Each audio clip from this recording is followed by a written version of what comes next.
യെശയ്യാ പ്രവചനം 60-ാം അധ്യായം അതിൻ്റെ 1-ാമത്തെ വാക്യം. യെശയ്യാ പ്രവചനം 60-ാം അധ്യായം അതിൻ്റെ 1-ാമത്തെ വാക്യം. എഴുന്നേറ്റ് പ്രകാശിക്ക, നിന്റെ പ്രകാശം വന്നിരിക്കുന്നു, യഹോവയുടെ തേജസ്സും നിന്റെ മേൽ ഉദിച്ചിരിക്കുന്നു. ആമേൻ. എഴുന്നേറ്റ് പ്രകാശിക്ക, നിന്റെ പ്രകാശം വന്നിരിക്കുന്നു, യഹോവയുടെ തേജസ്സും നിന്റെ മേൽ ഉദിച്ചിരിക്കുന്നു. ഒത്തിരി തവണ ഈ വാക്യം വായിക്കുകയും ഈ വാക്യം കേൾക്കുകയും ചെയ്തിട്ടുണ്ട്. എങ്കിലും വളരെ വ്യത്യസ്തമായ ചില കാര്യങ്ങൾ ദൈവത്തിൻ്റെ പരിശുദ്ധാത്മാവ് ഇടപെട്ടത് നമുക്ക് ഒരുമിച്ച് ചിന്തിക്കാമെന്നാണ് ആഗ്രഹിക്കുന്നത്. എഴുന്നേറ്റ് പ്രകാശിക്കുക, കാരണം നിന്റെ പ്രകാശം വന്നിരിക്കുന്നു. ഇതെഴുതിയത് യെശയ്യാ പ്രവാചകനാണ്. യെശയ്യാ പ്രവാചകൻ 3-4 രാജാക്കന്മാരുടെ കാലത്ത്, ഉസിയ രാജാവ് മരിച്ച ആണ്ടിൽ നിന്നൊക്കെ 6-ാം അധ്യായത്തിൽ, ഉസിയ രാജാവ് കഴിഞ്ഞും 2-3 രാജാക്കന്മാരുടെ കാലഘട്ടത്തിൽ ശുശ്രൂഷിച്ച ആളാണ് യെശയ്യാവ്. യെശയ്യാവ് ശുശ്രൂഷിച്ച ഒരു കാലഘട്ടത്തിൻ്റെ പശ്ചാത്തലത്തിലും ഈ പുസ്തകത്തിൻ്റെ ഈ വാക്യത്തിൻ്റെ പുറകാല പറഞ്ഞിട്ടുള്ള, ഇതിൻ്റെ പുറകിൽ പറഞ്ഞിട്ടുള്ള കുറേ വാക്യങ്ങളുടെ പശ്ചാത്തലത്തിലും വേണം എന്താണ് യഥാർത്ഥത്തിൽ പരിശുദ്ധാത്മാവ് ഈ വാക്യത്തിൽ നിന്ന് നാം മനസ്സിലാക്കണമെന്ന് ആഗ്രഹിക്കുന്നത് എന്ന് തിരിച്ചറിയണമെങ്കിൽ. അപ്പോൾ അന്നത്തെ ഒരു പശ്ചാത്തലം എന്ന് പറഞ്ഞാൽ, യഹൂദന്മാരുടെ ഒരു പ്രശ്നം, ശലോമോൻ്റെ കാലശേഷമൊക്കെ അവരുടെ രാജ്യം 2ആയി വിഭജിക്കപ്പെട്ടു. ഇസ്രായേൽ എന്ന പേരിൽ ഒരു രാജ്യവും യഹൂദ എന്ന പേരിൽ മറ്റൊരു രാജ്യവുമായിട്ട് അവർ 2ആയി. ആ സമയത്താണ് ലോകത്തിലെ പല രാജ്യങ്ങളുടെയും മുമ്പിൽ അതിശക്തമായിട്ട് അശൂർ എന്ന് പറയുന്ന ഒരു സാമ്രാജ്യം ഇങ്ങനെ ഉയർന്നു നിൽക്കുന്നത്. അവർ ഓരോരുത്തരെ കീഴടക്കി എല്ലാവർക്കും ഭീഷണിയായി. അവസാനം ഇസ്രായേൽ എന്ന രാജ്യത്തെയും അവർ കീഴടക്കി, അവരൊക്കെ അടിമകളായിട്ട് കൊണ്ടുപോയി. ഇനി ഇപ്പുറത്തെ യഹൂദ എന്നൊരു കൊച്ചു രാജ്യമാണുള്ളത്. ഏത് സമയത്തും അവരിങ്ങോട്ട് വരാം, ആക്രമിക്കാൻ, കീഴടക്കി കൊണ്ടുപോകാം. ഇങ്ങനത്തെ ഒരു പശ്ചാത്തലം ഒരു ഭാഗത്ത് നിൽക്കുകയാണ്. ഇവരെ രക്ഷിക്കണമെങ്കിൽ കർത്താവിനെ പറ്റുള്ളൂ. വേറെ ആർക്കും ഈ കൊച്ചു രാജ്യത്തെ അശൂരിൻ്റെ കയ്യിൽ നിന്ന് രക്ഷിക്കാൻ പറ്റില്ല. അപ്പോൾ യെശയ്യാവ് എന്ന് പറയുന്ന ഒരു ഭക്തനെ സംബന്ധിച്ച് ഈ ജനം ഇങ്ങനെ അടിമത്തത്തിൽ പോകാതിരിക്കാൻ എന്തെങ്കിലും നടക്കുമോ? ഇതാണ് തൻ്റെ പ്രാർത്ഥന. ദൈവമേ, ഈ ജനം മുഴുവനും രക്ഷപ്പെടണമേ. ഇതാണ് യെശയ്യാവിൻ്റെ പ്രാർത്ഥന. യെശയ്യാവിൻ്റെ പ്രാർത്ഥനയിൽ ദൈവം ഒരു വെളിപ്പാട്, ദർശനം, കാഴ്ചപ്പാട് യെശയ്യാവിന് കൊടുത്തു. അത് ഇതിൻ്റെ തൊട്ടുമേളത്തെ അധ്യായത്തിലാണുള്ളത്. ആ അധ്യായം ആരംഭിക്കുന്നത് ഇങ്ങനെയാണ്: രക്ഷിപ്പാൻ കഴിയാതെ വണ്ണം യഹോവയുടെ കൈ കുറുകിയിട്ടില്ല, കേൾപ്പാൻ കഴിയാതെ വണ്ണം അവൻ്റെ ചെവി മന്ദമായിട്ടുമില്ല. നിങ്ങൾ വിചാരിക്കരുത്, നിങ്ങളൊരു പ്രശ്നത്തിലകപ്പെടുമ്പം നിങ്ങളുടെ ദൈവത്തിന് കേൾക്കാൻ കഴിയത്തില്ല, രക്ഷിപ്പാൻ കഴിയത്തില്ല. അശൂര്യന്മാർ ആശ്രയിക്കുന്ന ഒരു ദൈവമുണ്ട്. ആ ദൈവം ഇപ്പോൾ അവരെ ലോകത്തിലെ 1-ാം നമ്പർ ശക്തിയാക്കിയിരിക്കുകയാണ്. ഞങ്ങളുടെ ദൈവത്തിനാണെങ്കിൽ ഞങ്ങളെ കേൾക്കാനും പറ്റുന്നില്ല, ദൈവത്തിൻ്റെ കൈ ചെറുതായി പോയി. നോ, അല്ല. ദൈവം ഇന്നും സർവശക്തൻ തന്നെയാണ്. സകല ശക്തന്മാരിൽ മേലായി വാഴുന്ന സർവശക്തൻ തന്നെയാണ്. ഒരു മാറ്റവുമില്ല. രക്ഷിപ്പാൻ കഴിയാതെ ആ കരം കുറുതായിട്ടുമില്ല, കേൾപ്പാൻ കഴിയാതെ ആ ചെവി മന്ദമായിട്ട് പോയില്ല. പക്ഷെ എന്താണ് ഇവിടുത്തെ പ്രശ്നം? അത് വെളിപ്പെട്ടത് പ്രാർത്ഥനയുടെ മുഴങ്കാലിലാണ്.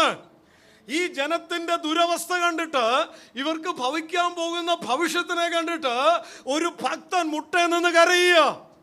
അപ്പൊ ഈ ഭക്തന്റെ മുമ്പിൽ വെളിപ്പെട്ട ദൈവിക വെളിപ്പാടാണ് 2-ാം വാക്യം. 59:2 നിങ്ങളുടെ അകൃത്യങ്ങളത്രേ. അതിന്റെ അടുത്ത ദിവസം നിങ്ങളുടെ പാപങ്ങളത്രേ.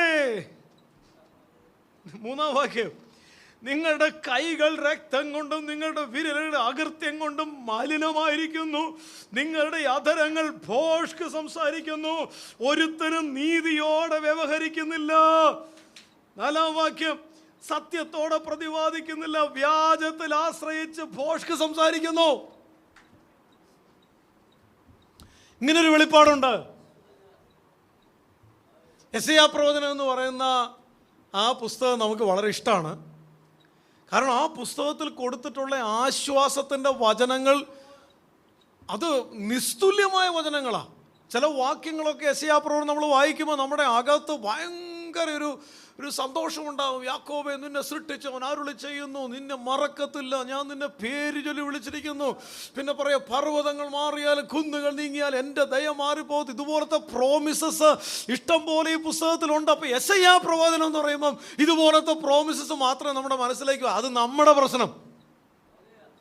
യെശയ്യാ പ്രവചനത്തിൽ ഈ പറയുന്ന ഈ അധ്യായത്തിൽ കൊടുത്തിട്ടുള്ള വാക്യം എന്നാണെന്നറിയാമോ? വലിയ ശത്രു നിനക്കെതിരെ ഉയർന്നു നിൽക്കുന്ന ഈ വേളയിൽ, ഭീഷണികൾ നിന്റെ ചുറ്റും ഉയർന്നു നിൽക്കുന്ന ഈ വേളയിൽ നിന്റെ ദൈവത്തിൻ്റെ കൈ കുറുതായി പോയിട്ടില്ല. ദൈവത്തിന് പ്രവർത്തിപ്പാൻ ഇന്നും അവൻ ശക്തനായി തന്നെ നിൽക്കുകയാണ്. പക്ഷെ അവൻ പ്രവർത്തിപ്പാൻ തടസ്സം നിൽക്കുന്നത് വേറെ ഒന്നുമല്ല, നമ്മൾ തന്നെയാണ്. ആ പാരഗ്രാഫ് അങ്ങ് കഴിഞ്ഞ് അടുത്ത പാരഗ്രാഫ് തുടക്കുന്ന ഒരു ഇരുട്ടിനെ കുറിച്ച് പറഞ്ഞുകൊണ്ടാണ്. ഇപ്പം എഴുന്നേറ്റ് പ്രകാശിക്കണമെന്ന് പറയുന്നതിന് കാരണം ഇരുട്ടുള്ളതെന്നല്ല പ്രകാശിക്കേണ്ടത്. എന്ത് ഇരുട്ടിനെ കുറിച്ച് പറയുന്നത്? 9-ാം വാക്യം തൊട്ട് അടുത്ത പാരഗ്രാഫ് തുടങ്ങുക. ന്യായം ദൂരമായിരിക്കുക, നീതി എത്തിക്കൊള്ളുന്നില്ല, വെളിച്ചത്തിനായിട്ട് കാത്തിരുന്നു, എന്നാൽ ഇതാ അന്ധകാരത്തിൽ ഞങ്ങൾ നടക്കുന്നു. 12-ാം വാക്യം, ഞങ്ങളുടെ അതിക്രമങ്ങൾ അങ്ങ് പെരുകിയിരിക്കുന്നു. 13-ന്റെ അവസാനം, പീഡനം, മത്സരം, സംസാരിക്കുക, വ്യാജവാക്ക്, ഹൃദയത്തിൽ നിന്ന് ഉച്ചരിക്കുക, ഇതൊക്കെ പ്രശ്നം, പിന്മാറ്റം. 14-ാം വാക്യത്തിന്റെ അവസാനം, സത്യം വീതിയിൽ ഇടറുന്നു, നേരിന് കടപ്പാൻ കഴിയുന്നില്ല. മനസ്സിലായോ ഇരുട്ടെന്താന്ന്? ഇരുട്ടെന്ന് പറഞ്ഞാൽ വേറൊന്നുമല്ല, പാപമാണ്, അതിക്രമങ്ങളാണ്, ദൈവത്തെ അകറ്റി നിർത്തുന്നതാണ്. നമ്മളെ ദൈവത്തിൽ നിന്ന് അകറ്റി നിർത്തുന്നത്, ദൈവത്തെ നമ്മളിൽ നിന്ന് അകറ്റി നിർത്തുന്നത് ഒരു ശത്രുവുമല്ല. ഒരശൂരനും ജയിക്കാൻ പറ്റില്ല. അതിനേക്കാളും മുകളിലാണ് എൻ്റെ ദൈവത്തിൻ്റെ കരം. പക്ഷെ പ്രശ്നം ഇത്ര മാത്രമേ ഉള്ളൂ, ഞാനൊന്ന് നന്നാവണം.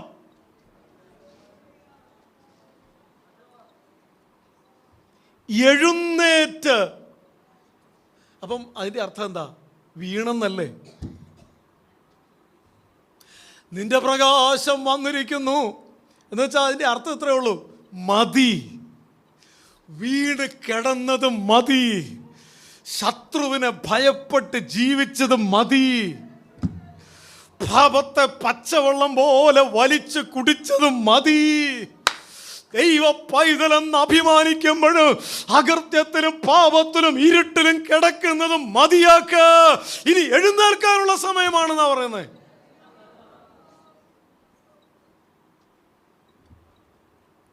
ജോനാഥാൻ എഡ്വേർഡ്സ് എന്ന് പറഞ്ഞൊരു മനുഷ്യൻ്റെ ചരിത്രം വായിച്ചു നോക്കണം. അദ്ദേഹത്തെക്കുറിച്ച് കുഞ്ഞുങ്ങൾക്ക് ഞാൻ ഈ അവധി സമയം വരുമ്പോൾ ചില അസൈൻമെൻറ്റ് തരും. അതിൽ ചിലത് ഇതുപോലത്തെ ചില ഭക്തന്മാരെ കുറിച്ചുള്ള വാക്കുകൾ നിങ്ങൾ കേൾക്കണമെന്നുള്ളതാണ്. അവധി സമയം വരുമ്പോൾ ഞാനത് ഓരോന്ന് നമ്മുടെ കുഞ്ഞുങ്ങൾ കേൾക്കാനും അത് കേട്ടിട്ട് അതിൻ്റെ നോട്ട് നമ്മുടെ പുസ്തകത്തിൽ എഴുതാനും ഞാൻ മുഖാന്തരം ഒരുക്കിക്കോളാം. നന്നായിട്ട് നമ്മുടെ മനസ്സിനെ സ്പർശിക്കുന്ന ചില വ്യക്തിത്വങ്ങളുണ്ട്. അതിൽ ഒന്നാണ് ജോനാഥാൻ എഡ്വേർഡ്സ്. ഒരു ചെറുപ്പക്കാരനാണ്. അദ്ദേഹത്തിന് ഈ യെശയ്യാവ് പറഞ്ഞ ഈ വാക്യം പോലെ അദ്ദേഹത്തിൻ്റെ മനസ്സിനകത്ത് ആഴമായൊരു ദൈവശബ്ദം അങ്ങ് വ്യാപിച്ചു. എന്താണ് ആ ശബ്ദം എന്നറിയാമോ? പാപത്താൽ ദൈവത്തിൽ നിന്ന് അകന്നു നിൽക്കുന്ന ഒരു ജനത്തോട് നീ വിളിച്ചു പറയണം, മടങ്ങി വരാൻ സമയമായി. കർത്താവിൻ്റെ കരങ്ങൾ ഏറ്റവും അടുക്കൽ നിൽക്കുകയാണ് നിന്നെ ചേർത്ത് പിടിക്കാൻ. ഈ ഭക്തൻ പ്രാർത്ഥന തുടങ്ങി. നിങ്ങൾ ആലോചിച്ച് നോക്കിയോ, ചരിത്രത്തിൽ എവിടെയൊക്കെ ഉണർവ് പൊട്ടിപ്പുറപ്പെട്ടുണ്ടോ അവിടെയെല്ലാം മുഴങ്കാലിൽ നിന്ന ചരിത്രമുണ്ട്. ഒരു ദിവസം ജോനാഥാൻ എഡ്വേർഡ്സ് ദൈവസ്ഥന് പ്രാർത്ഥിക്കാനിരുന്നു. അദ്ദേഹത്തെ പ്രസംഗിക്കാൻ വിളിച്ചിരിക്കുകയാണ് ഒരിടത്ത്.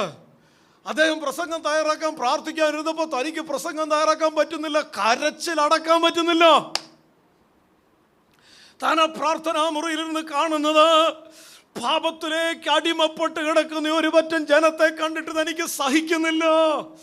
ദൈവ പൈതലെന്ന് വാക്കുകൊണ്ട് അഭിമാനിക്കുമ്പോൾ ഹൃദയം കൊണ്ട് ദൈവത്തിൽ നിന്ന് അകന്നു നിൽക്കുന്ന ഒരു കൂട്ടം ആളുകളെ കുറിച്ചുള്ള ഭാരം തൻ്റെ മനസ്സിനെ കാർന്നു തിന്നാൻ തുടങ്ങി, തകർന്ന് നിലവിളിക്കാൻ തുടങ്ങി. താൻ അന്ന് ചെന്ന മീറ്റിംഗിൽ പ്രസംഗിച്ച വിഷയം The sinners in the hands of an angry God. ദേഷ്യം വരുന്ന കർത്താവിൻ്റെ കൈകളിലുള്ള പാപികൾ എന്നൊരു പ്രസംഗം അങ്ങോട്ട് പ്രസംഗിച്ചിട്ടുണ്ടല്ലോ. ഈ പ്രസംഗം മുന്നോട്ട് പോയപ്പോഴേക്ക് ആ കേൾവിക്കാർ മുഴുവനും വലിയവായി കരയാൻ തുടങ്ങിയെന്നാണ് പറയുന്നത്. ശരിക്കും അവിടെ നിന്ന് ആളുകൾ പാതാളത്തിൻ്റെ ഒരു അവസ്ഥ അവിടെ കണ്ടെന്നാ പറയുന്നത്. അതിനെക്കുറിച്ച് ഒരു എഴുത്തുകാരൻ ഇങ്ങനെ എഴുതിയത്രേ, ചില ആൾക്കാർ ഓടിച്ചെന്ന് തൂണെ കെട്ടിപ്പിടിച്ചു നിന്ന്. കാരണം അവരുടെ കീഴിൽ പാതാളത്തിൻ്റെ അയ്യം വിളി അവർക്ക് കേൾക്കാൻ പറ്റുകയാണ്. നിലവിളിച്ചോണ്ട് അരുതേ, എന്നെ ആ നരകത്തിലോക്കി വിടരുതേ എന്നും പറഞ്ഞുകൊണ്ട് തൂണെ കെട്ടിപ്പിടിച്ചു നിന്ന് ദൈവത്തോട് നിലവിളിക്കുന്ന അനുഭവങ്ങൾ അവിടെ ഉണ്ടായെന്ന് എഴുത്തുകാരെഴുതിയിട്ടുണ്ട്. അതിനെക്കുറിച്ച് എഴുന്നേറ്റ് പ്രകാശിക്കാം, നിന്റെ പ്രകാശം വന്നിരിക്കുന്നു, യഹോവയുടെ തേജസ്സും നിന്റെ മേൽ ഉദിച്ചിരിക്കുന്നു. വെയിൽസിൻ്റെ ഉണർവിന് ദൈവം കരങ്ങളിലെടുത്തൊരു ഭക്തനുണ്ട്, ഇവാൻ റോബർട്ട്സ്. ഇവാൻ റോബർട്ട്സ് പ്രസംഗിച്ച, പഠിപ്പിച്ച, പ്രാർത്ഥിച്ച ഒരു സബ്ജക്റ്റ് എന്തായിരുന്നു കേൾക്കണോ? ബെൻഡ് മീ ലോർഡ്, എന്നെ വളയ്ക്കണമേ. അതിന് ഒരു കൃത്യമായൊരു ചിത്രീകരണം കൊടുത്താൽ നിങ്ങൾ ആലോചിച്ച് നോക്കിയാൽ ചില ആൾക്കാർ നെട്ടനായി നിൽക്കുന്ന ഒരു അവസ്ഥ ആലോചിച്ച് നോക്കി. സ്റ്റിഫ് നെക്കഡ് പീപ്പിൾ എന്ന് വേണമെങ്കിൽ പറയും. ഇങ്ങനെ നിൽക്കത്തുള്ളൂ. ഞാൻ ഇങ്ങനെയല്ലേ പക്ഷെ അത് ക്രൈസ്റ്റ് എന്നെഴുതുന്നതിൻ്റെ ആദ്യത്തെ സി ആയി മാറണമെങ്കിൽ ഈ ഒന്ന് വളയണം. ഇതാണ് ഇവാൻ റോബർട്ട്സിൻ്റെ പ്രാർത്ഥന. എൻ്റെ ദൈവമേ, എന്നെ ഒന്ന് കുനിക്കണമേ. പ്രാർത്ഥനയെക്കുറിച്ചാണ് പറയുന്നത്. ഈ മനുഷ്യൻ പ്രാർത്ഥിക്കാൻ തുടങ്ങി. ഈ മനുഷ്യൻ പ്രാർത്ഥിച്ച് അദ്ദേഹത്തിൻ്റെ പ്രാർത്ഥന 13 വർഷങ്ങൾ മുന്നോട്ട് പോയി. ആ പ്രാർത്ഥനയിൽ നിന്ന് അദ്ദേഹത്തിന് ദൈവം കൊടുത്ത വചനം ആളുകളോട് വിളിച്ചു പറയാൻ തുടങ്ങിയപ്പോൾ ആളുകൾ ദൈവസ്ഥന് നെടുമ്പാട് വീണ് കരയാൻ തുടങ്ങി. അന്ന് വെയിൽസ് എന്ന കൊച്ചു രാജ്യത്ത് സംഭവിച്ചെന്നാന്ന് കേൾക്കണോ? അവിടുത്തെ നൈറ്റ് ക്ലബ്ബുകളിൽ പോകാൻ ആളില്ലാതെ അത് അടച്ചുപൂട്ടി.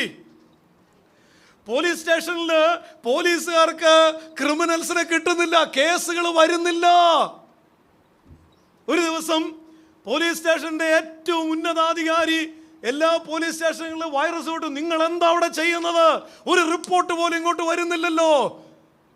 അപ്പോൾ ഓരോ സ്റ്റേഷനിൽ നിന്നും മറുപടി അയച്ചു, സാർ ഇവിടെ ഞങ്ങൾക്ക് പണിയൊന്നുമില്ല സാർ, ഇവിടെ ഒരു ക്രൈമും നടക്കുന്നില്ല സാർ. പോലീസുകാരൊക്കെ എന്താ ചെയ്യുന്നേ? അവർ മ്യൂസിക് ലീഡ് ചെയ്യാൻ ചർച്ചിൽ പോയിരിക്കുക.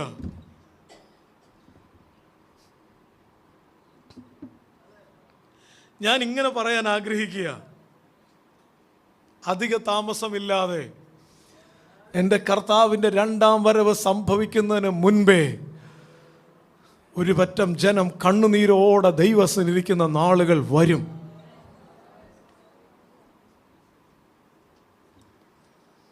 അതനുഭവിച്ച ചില ഭക്തന്മാരുടെ അനുഭവം കൂടെ ഞാൻ പറയാം. 51-ാം സങ്കീർത്തനം എഴുതിയ ദാവീദ് എഴുന്നേറ്റിട്ട് എഴുതിയതാ. അതാ വീണുപോയായിരുന്നു. ഈ വീണു പോവുക എന്നുള്ളത് സർവ്വസാധാരണമാണ്. പക്ഷേ വീണിടത്തുനിന്ന് എഴുന്നേൽക്കുക എന്നുള്ളതാണ് ഏറ്റവും പ്രധാനപ്പെട്ടത്. അപ്പോൾ ദാവീദ് വീണു. ദാവീദിൻ്റെ അടുത്ത് നാഥാൻ പ്രവാചകൻ ചെന്ന് വിരൽ ചൂണ്ടി സംസാരിച്ചു, ആ മനുഷ്യൻ നീ തന്നെ. ഇത് കേട്ട് കഴിഞ്ഞപ്പം ദാവീദിൻ്റെ അകത്തൊരല്പം പ്രകാശം ബാക്കിയുണ്ടായിരുന്നുകൊണ്ടായിരിക്കും അതങ്ങ് ആളിക്കത്തി. ഈ പ്രകാശം തന്നെ മനസ്സിലങ്ങ് ആളിക്കത്തിയപ്പോൾ ദാവീദ് ദൈവസന്നിധിയിൽ എഴുന്നേറ്റു. പാപത്തിൽ വീണടത്തുനിന്ന് ദാവീദ് എഴുന്നേറ്റു. എന്നിട്ട് അതിൻ്റെ 12-ാമത്തെ വാക്യത്തിൽ പറഞ്ഞു, നിന്റെ രക്ഷയുടെ സന്തോഷം എനിക്ക് തിരികെ തരണമേ, മനസ്സൊരുക്കമുള്ള ആത്മാവിനാൽ എന്നെ താങ്ങണമേ. Create in me a clean heart, O God, and renew my spirit within me. എൻ്റെ ദൈവമേ, എനിക്ക് ലോകത്തിൽ ധനം തരണമേ എന്നല്ല താൻ പ്രാർത്ഥിക്കുന്നത്. എൻ്റെ രാജ്യത്തിൻ്റെ പ്രശസ്തി ലോകം മുഴുവനും അറിയണമേ, അതല്ല തൻ്റെ പ്രാർത്ഥന. എൻ്റെ മക്കളെ നാട്ടുകാർ മുഴുവനും അറിയുന്ന വിധത്തിൽ ഉയർത്തണമേ. അതല്ല ഭക്തന്റെ പ്രാർത്ഥന. എനിക്ക് രോഗമില്ലാത്തൊരു ശരീരം തരണമേ. അല്ല അല്ല അല്ല. ആ ഭക്തൻ പ്രാർത്ഥിക്കുക, എന്നിലൊരു പുതിയ ഹൃദയം തരണമേ.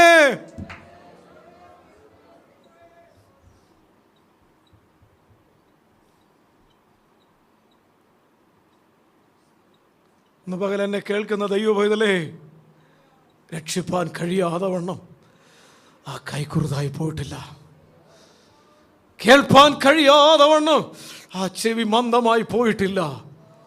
നീ ഒന്ന് എഴുന്നേൽക്കുമെങ്കിൽ, ദൈവ ശബ്ദത്തിന് വേണ്ടി നീ ഒന്ന് എഴുന്നേൽക്കുമെങ്കിൽ, അവൻ നിനക്ക് വേണ്ടി ഇറങ്ങി വരുന്നു, നീ കാണും.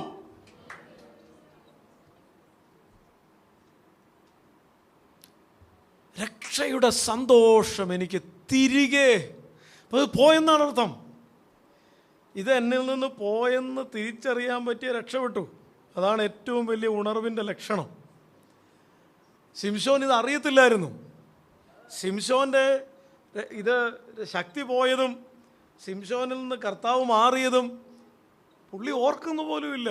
ആ ശിംശോൻ കാണിക്കുന്ന ഒരു പ്രകടനം നമുക്കറിയാം. അവിടെ ന്യായാധിപന്മാരുടെ പുസ്തകം വായിക്കണം. ഇതോ ഫെലിസ്തർ വന്നിരിക്കുന്നു എന്ന് പറഞ്ഞപ്പം ദലീലയുടെ മടി കിടക്കുന്ന ശിംശോൻ, പാപം ചെയ്യാൻ വേണ്ടി പിന്മാറ്റത്തിൽ പോയ ശിംശോൻ, പിശാചിന്റെ അധീനതയെ തലവെച്ചു കൊടുത്ത ശിംശോൻ, അവൻ വിചാരിച്ചെന്നറിയാമോ, എനിക്ക് മുമ്പത്തെ പോലെ കുടഞ്ഞെഴുന്നേറ്റ് ശിംശോനെ അത് പോയി, നീ അറിഞ്ഞില്ലേ, ദൈവം നിന്നെ വിട്ടുമാറി. ഇതറിയാതെ മുന്നോട്ട് പോകുന്നിടത്തോളം വലിയ വഞ്ചന വേറൊന്നുമില്ല. ഞാൻ അറിയുന്നില്ല എന്നുള്ള സ്തോത്രം.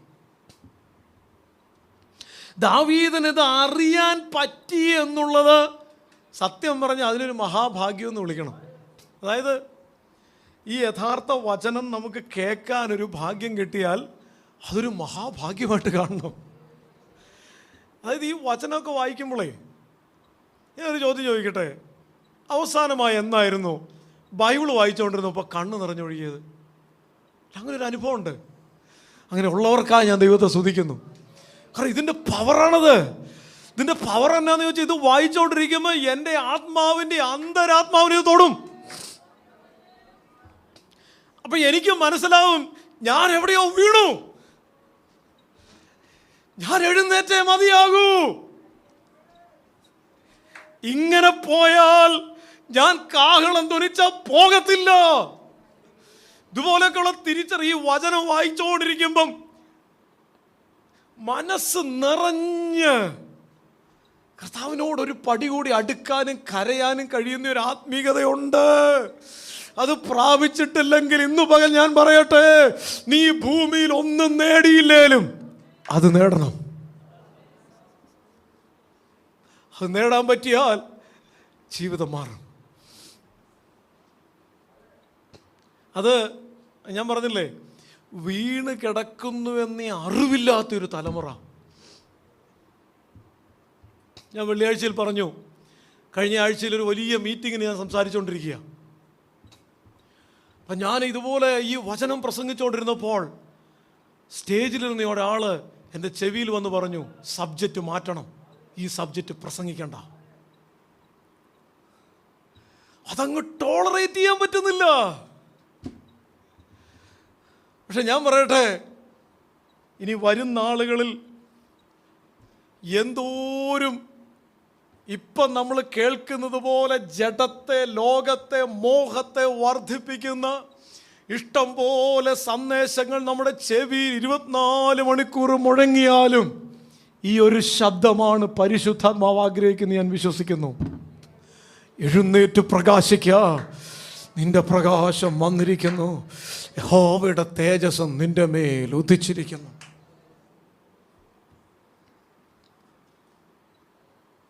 ഇത് തന്നെയാണ് പ്രവാചകന്മാർ പറഞ്ഞത്. ഹോശേയ പ്രവാചകൻ പറഞ്ഞപ്പം വളരെ ഇൻറ്റിമേറ്റ് ആയിട്ടുള്ളൊരു എക്സ്പ്രഷൻ അവിടെ ഉണ്ട്. എന്നറിയാമോ? മരുഭൂമിയിൽ നീ എൻ്റെ പുറകെ നടന്ന ആ നല്ല നാളുകൾ എന്നുവെച്ചാൽ മരുഭൂമി ഭയങ്കര ചൂടാണ്, ഇവിടെ വെള്ളം കിട്ടാനില്ല. മരുഭൂമി എന്ന് പറഞ്ഞാൽ അതുപോലത്തെ അന്തരീക്ഷമാണ്. അവിടെ സഹായത്തിന് കർത്താവ് കൂടെ ഇല്ലാതെ ഒരു നിലനിൽപ്പില്ല. അന്നൊക്കെ ഉണ്ടല്ലോ, അപ്പാന്ന് വിളിക്കുമ്പോൾ കണ്ണ് കുടുകൂടാ ഒഴുകും. പക്ഷെ ഇന്ന് നിന്റെ മരുഭൂമി മാറി, സമൃദ്ധി വന്നു. അപ്പോൾ വീണ്ടെടുപ്പുകാരൻ പറയുക, ഞാൻ ഓർക്കുന്നു നിനക്ക് പ്രയാസം ഉണ്ടായപ്പം നീ എൻ്റെ കയ്യിൽ കെട്ടിപ്പിടിച്ച് എന്നെ അനുഗമിച്ച നല്ല നാളുകൾ. എഴുന്നേൽക്ക, എഴുന്നേറ്റ് പ്രകാശിക്ക, നിന്റെ പ്രകാശം വന്നിരിക്കുന്നു.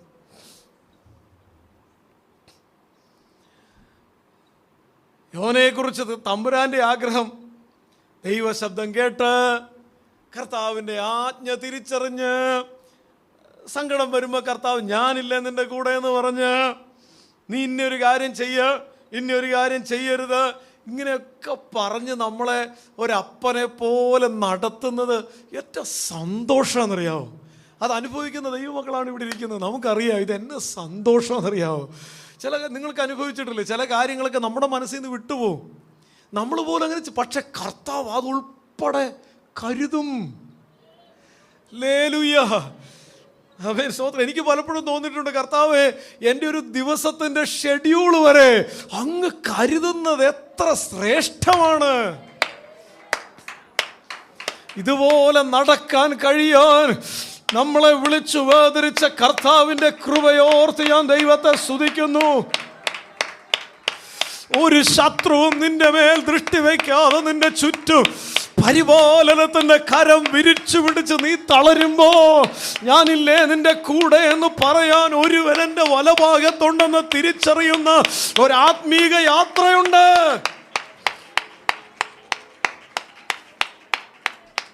ഹല്ലേലൂയ, ഹല്ലേലൂയ, ഹല്ലേലൂയ. ഒരു പാപം ചെയ്തു കഴിയുമ്പോൾ, ഒരു തെറ്റ് സംഭവിച്ചു കഴിയുമ്പോൾ പെട്ടെന്ന് മുഖം അങ്ങ് വാടും. ദൈവത്തോട് കൂടെ നടക്കുന്നവർക്ക്. അല്ലാത്തവർക്ക് ഒരു തെറ്റല്ല 100 തവണ ചെയ്താലോ അതൊക്കെ നീതീകരണം ഇഷ്ടം പോലെ. പക്ഷേ സെൻസിറ്റീവായ ഒരു മനസ്സുണ്ടല്ലോ, കർത്താവ് ചെയ്യുന്നത് അങ്ങനെ ഒരു മനസ്സ് നമ്മളിൽ, അതാണ് എന്നെ നിർമ്മലമായ ഒരാത്മാവിനെ, ആമേൻ, എന്നിലൊന്ന് പുതുക്കണമേ. Create in me Lord a clean heart. കാരണം എൻ്റെ ഹൃദയം, പലതരത്തിലുള്ള ഹൃദയം വേദപുസ്തകം പറയുന്നതിൽ കഠിനമായ ഹൃദയം എന്ന് പറഞ്ഞൊരു ഹൃദയമുണ്ട്. അങ്ങനെ ഒരു ഹൃദയമാണെങ്കിൽ അത് എന്നാ കേട്ടാലും എന്നെ ടച്ച് ചെയ്യത്തില്ല. പക്ഷേ മാംസളമായ ഹൃദയമാണെങ്കിലുണ്ടല്ലോ, ഒരു വാക്കുമതി കരയാൻ തുടങ്ങും. വില്യം സെയ്മൂർ എന്നൊരു മനുഷ്യനുണ്ട്, വില്യം സെയ്മൂർ. ഈ മനുഷ്യൻ അസൂസ സ്ട്രീറ്റ് റിവൈവലിന് കർത്താവ് ശക്തമായിട്ട് ഉപയോഗിച്ച മനുഷ്യനാണ്. ഈ മനുഷ്യൻ്റെ പ്രശ്നം എന്താണെന്ന് വെച്ച് കഴിഞ്ഞാൽ, ഇദ്ദേഹം എഴുന്നേറ്റ് പ്രകാശിക്കാൻ തുടങ്ങിയത് അദ്ദേഹത്തിന് സ്മോൾ പോക്സ് വന്നതിന് ശേഷം. അദ്ദേഹം ഒരു കറുത്ത വർഗ്ഗക്കാരൻ, അമേരിക്കയിൽ കറുത്ത വർഗ്ഗക്കാരെ അഭിമുഖീകരിച്ചിരുന്ന പ്രശ്നങ്ങൾ 1900 ആരംഭങ്ങളിലൊക്കെ, ഇല്ലെങ്കിൽ 1950-60കളിലൊക്കെ ഭയങ്കര രൂക്ഷമായിരുന്നു. ഇല്ലെങ്കിൽ ഈ അസൂസ സ്ട്രീറ്റ് റിവൈവൽ ഉണ്ടായത് 1900-ൽ. അപ്പോൾ 1800 അവസാനങ്ങളിലൊക്കെ അതുപോലെ ഡിസ്ക്രിമിനേഷനാണ്. ഈ മനുഷ്യന് ഈ സ്മോൾ പോക്സ് വന്നിട്ട് ചികിത്സയില്ല. ഈ മനുഷ്യൻ കിടന്ന് മരണത്തിൻ്റെ വക്കോളം ചെന്നു. ഈ വില്യം സെയ്മൂർ പ്രാർത്ഥിച്ചു, എൻ്റെ ദൈവമേ എനിക്കൊരു ജീവിതം മടക്കി തരികയാണെങ്കിൽ ആ മടക്കി തരുന്ന ജീവിതം അങ്ങേക്കുള്ളതായിരിക്കും എന്ന് പ്രാർത്ഥിച്ചു. അങ്ങനെ അദ്ദേഹത്തിന് ജീവിതം മടക്കി കിട്ടും. പക്ഷേ അപ്പോൾ ഒരു കണ്ണിൻ്റെ കാഴ്ച പോയി. അപ്പോൾ ഈ കണ്ണിൻ്റെ കാഴ്ച പോയെന്ന് മാത്രമല്ല, കണ്ണിൻ്റെ അകത്തുൾപ്പെടെ ഇതെല്ലാം കൂടെ വസൂരി വന്ന് വല്ലാത്ത രീതിയിൽ ഷേപ്പ് മാറിപ്പോയി. അപ്പോൾ അദ്ദേഹം എന്ത് ചെയ്യുന്നത് വെച്ചാൽ ഒരു കറുത്ത തുണിയെടുത്ത് ഈ ഭാഗത്ത് മറയ്ക്കാൻ തുടങ്ങി.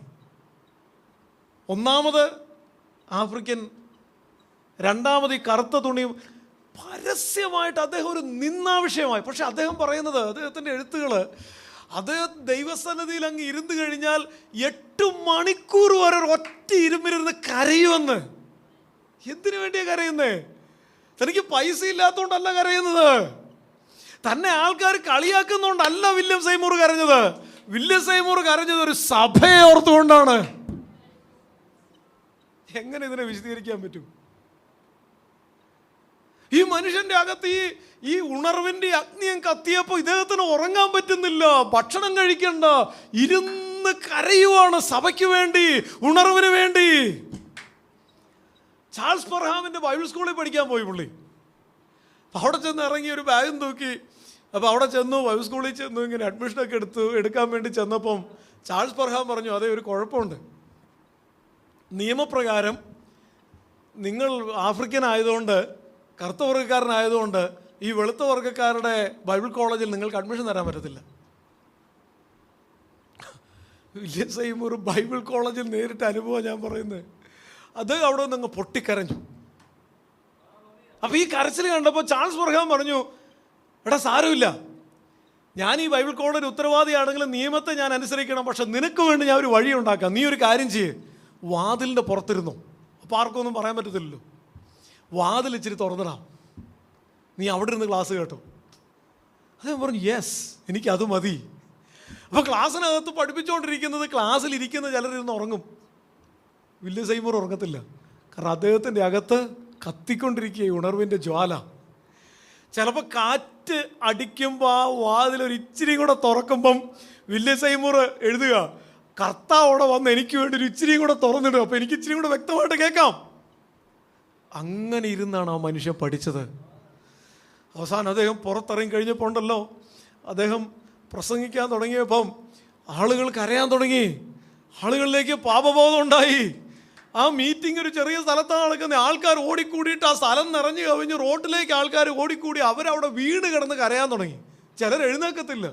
പോലീസ് വരുന്നു, അധികാരികൾ വരുന്നു, അവർക്ക് ആർക്കും ഒന്നും ചെയ്യാൻ പറ്റുന്നില്ല.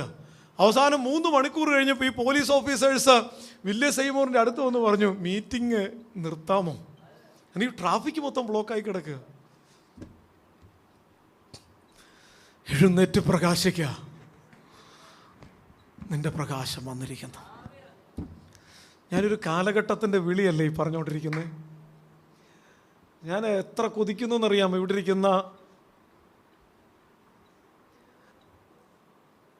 ഇരിക്കുന്ന നമ്മുടെ ഓരോരുത്തരുടെ ഹൃദയത്തിൻ്റെ ആഴത്തിൽ പരിശുദ്ധാത്മാവി വചനമൊന്ന് എഴുതിയിരുന്നെങ്കിൽ,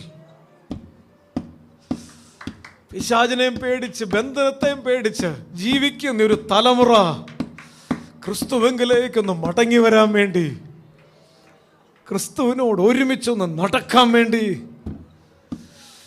ഇരുട്ട് മൂടിക്കിടക്കുന്ന ഈ അകൃത്യത്തിൻ്റെ ലോകത്ത് നിന്ന് വചനത്തിന്റെ വെളിച്ചത്തിലേക്കൊന്ന് വരാൻ വേണ്ടി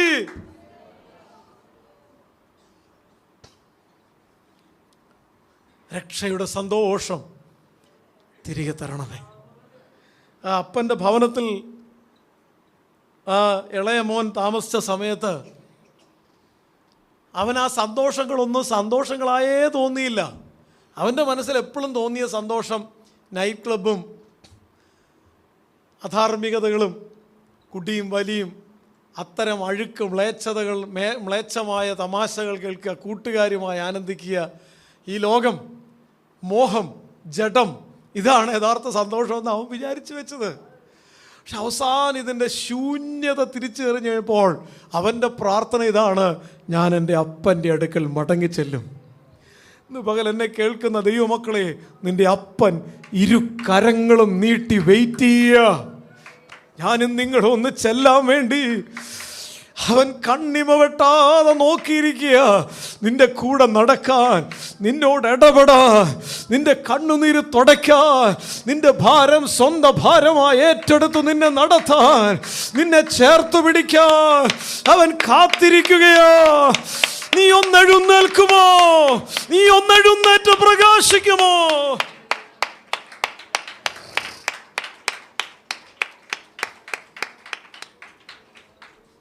ഹല്ലേലൂയ.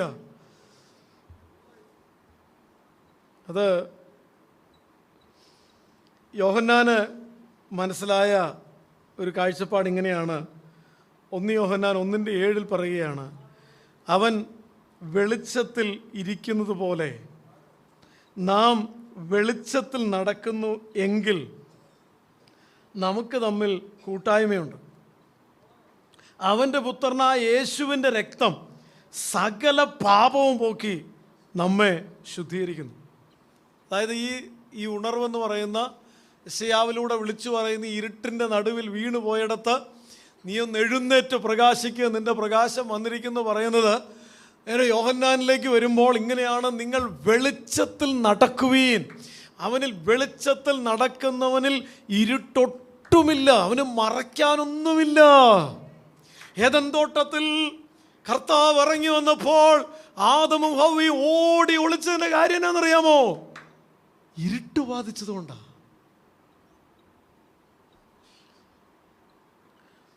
കർത്താവിൻ്റെ മുൻപാകെ ചെല്ലുമ്പോൾ, അതായത് അഗ്നിജ്വാലയ്ക്കൊന്നുള്ള കർത്താവിൻ്റെ കണ്ണുള്ള കർത്താവിൻ്റെ മുമ്പിൽ ചെല്ലുമ്പോൾ, ഇരുട്ട് പോലും അങ്ങേക്ക് മറവായിരിക്കുന്നില്ല എന്നുള്ള കർത്താവിൻ്റെ മുമ്പിൽ ചെല്ലുമ്പോൾ, നീ സമുദ്രത്തിൻ്റെ ആഴങ്ങളിൽ ചെന്നാലും അവിടെയും അവൻ്റെ കരമിറങ്ങി വരുമെന്നുള്ള കർത്താവിൻ്റെ അടുക്കൽ ചെല്ലുമ്പോൾ, ആ കർത്താവിൻ്റെ സന്നിധിയിലേക്ക് നമ്മളെ കയറ്റി അങ്ങോട്ട് നിർത്തുമ്പോൾ, എനിക്ക് മറയ്ക്കാൻ ഒന്നുമില്ലെങ്കിൽ ഞാൻ വെളിച്ചത്തിൽ നടക്കുന്നയാളാണ്.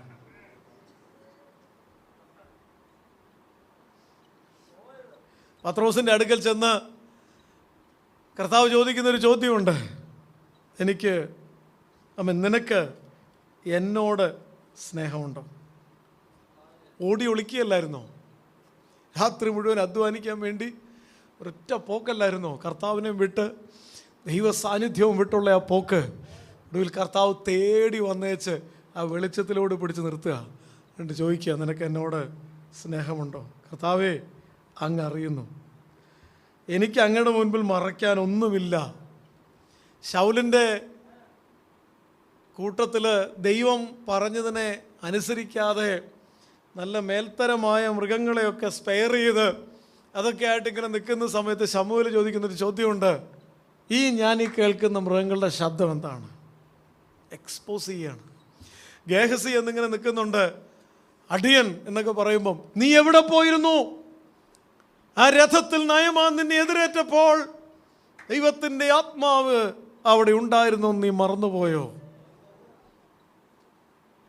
ഞാൻ തിന്നരുതെന്ന് കൽപ്പിച്ച വൃക്ഷത്തിൻ്റെ ഫലം നീ തിന്നോ? വെളിച്ചത്തിലേക്ക് മാറ്റി നിർത്തുകയാണ്. എന്നെയും ഇവിടെ ഇരിക്കുന്ന നമ്മളെ ഓരോരുത്തരെയും തമ്പുരാൻ കർത്താവ് ഇന്ന് പകൽ ഇവിടെ ഇറങ്ങി വന്നേച്ച് നമ്മെ വെളിച്ചത്തിലോട്ടൊന്ന് മാറ്റി നിർത്തുക. എൻ്റെ പാപം എപ്പോഴും എൻ്റെ മുമ്പിലിരിക്കുന്നു എന്ന ഭക്തൻ പറയുന്ന പോലെ ഇന്ന് ഈ വചനത്തിൻ്റെ മുമ്പാകെ സമർപ്പിച്ചുകൊണ്ട് നമ്മുടെ കർത്താവിനോട് നമുക്ക് പറയാം: കർത്താവേ, എനിക്കൊന്ന് എഴുന്നേൽക്കണം, എനിക്കൊന്ന് എഴുന്നേറ്റ് പ്രകാശിക്കണം. കർത്താവേ, അതിന് വില കൊടുക്കേണ്ട വരുമെന്ന് ചോദിച്ചാൽ തീർച്ചയായിട്ടും വില കൊടുക്കേണ്ട വരും. അതിന് വില കൊടുത്ത ഭക്തന്മാർ ഇഷ്ടം പോലെ വേദപുസ്തകത്തിലുമുണ്ട്. ഈ തിരിച്ചറിവ് ഇപ്പോൾ യെശയ്യാവാണല്ലോ ഇത് പറഞ്ഞത്. ഈ തിരിച്ചറിവ് യെശയ്യാവിനുണ്ടാകാൻ വേണ്ടി യെശയ്യാവ് ദൈവത്തിൻ്റെ ദർശനം കണ്ടു വന്നു.